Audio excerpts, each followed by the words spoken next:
আপনাদের কাছে বিনয়ের সাথে অনুরোধ, আপনারা আপনাদের ঘটনাগুলো লিখে আপনাদের ছবিগুলো যদি সম্ভব হয় আসবেন কোনোদিন ফাউন্ডেশন অফিসে। যদি সম্ভব না হয় আমরা আমাদের অফিসিয়াল নাম্বার দিয়ে দিব, সেখানে আপনারা আপনাদের এই কথাগুলো পাঠাবেন, ছবিগুলো পাঠাবেন। দ্বিতীয় অনুরোধ, আমার ওই বীর শহীদ ভাইদের বোনদের পরিবারের কাছে, আপনারা আপনাদের ভাই হারিয়েছেন, বোন হারিয়েছেন, সন্তান হারিয়েছেন, স্বামী হারিয়েছেন, আপনারা আপনাদের এই ব্যথা বুঝেন। খুনি হাসিনা কেন, পৃথিবীর কেউ এই ব্যথা বুঝবে না। কোনো কিছু দিয়ে এই অভাব পূরণ করা সম্ভব নয়। আপনাদের কাছে আমাদের বিনয়ের সাথে অনুরোধ, আপনাদের এই কষ্টগুলো, ব্যথাগুলো, বেদনাগুলো দয়া করে লিখিতভাবে আপনার পরিবারের কারো মাধ্যমে আমাদের কাছে পাঠান। শুধু বাংলাদেশ নয়, পুরো পৃথিবীর কাছে ওই খুনি হাসিনার নির্মম হত্যাকাণ্ড আমরা পৌঁছে দিতে চাই।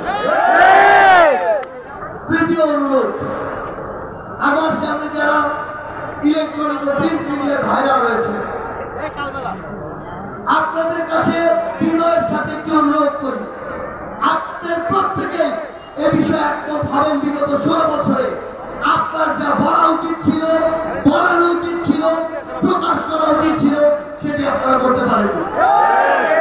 আমরা নিজের চোখে দেখেছি ডিজিএফআই যখন আমাদেরকে আটকে রাখে কোন একটি নিউজ চ্যানেলে, কিছুক্ষণ যে শিরোনামটি চলে, কয়েক মিনিট পরে ডিজিএফআই তখন যদি মনে করে যে এটি সরকারের পক্ষে না বিপক্ষে যায়, তখন তারা ইনস্ট্যান্ট কয়েক মিনিটের মধ্যে শিরোনামটি চেঞ্জ করে দিয়েছে। এভাবে আপনাদেরকে নিয়ন্ত্রণ করা হয়েছে। আমরা চাই এই নতুন বাংলাদেশে বিগত 3 মাসে, ওই 36 দিনে, বিগত 16 বছরে যা হয়েছে অপকর্ম, সেগুলো সাহস নিয়ে, বুকের মধ্যে বিন্দু মাত্র বড় ভয় না নিয়ে আপনারা নির্দ্বিধায় পুরো দেশের সামনে তুলে ধরবেন। আপনাদের কাছে অনুরোধ করছি, প্রত্যেক মিডিয়ার পক্ষ থেকে ছোট একটি উইং থাকুক। আপনারা আমাদের ওই আহত ভাই বোনদের সরে যাবেন, আপনারা আমাদের ওই শহীদ ভাই বোনদের সরে যাবেন। এই ব্যথা বেদনাগুলো পুরো দেশের সামনে আপনাদের তুলে ধরা উচিত।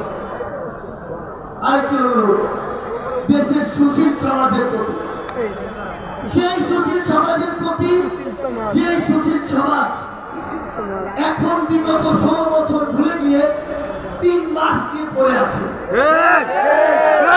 সেই সুশীল সমাজের প্রতি যারা বিগত 16 বছরে একদিকে তোষামোদি করেছে, আজকে আরেকদিকে তোষামোদি করে। আমাদের আপনাদের কাছে বিনয়ের সাথে অনুরোধ, আপনারা এই 3 মাসে যদি কোথাও কোনো সীমাবদ্ধতা থাকে, সেটি নিয়ে যেমন কথা বলবেন, ওই 16 বছরে যে অপকর্মগুলো করা হয়েছে, যেগুলো আপনারা বলতে পারেননি, আপনার যদি ওই সৎ সাহস এবং ন্যায় নীতি থাকে, তাহলে এখন সেই কথাগুলো বলুন।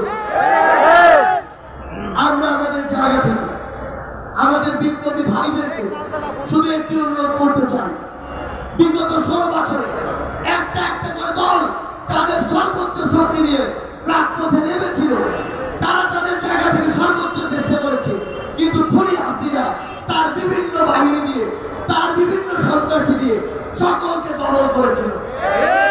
কিন্তু যখন ওই 36 দিনে আমরা ঐক্যবদ্ধ হয়েছিলাম, খুনি হাসিনা ভয়ে এই দেশ ছেড়ে পালিয়ে গেছে।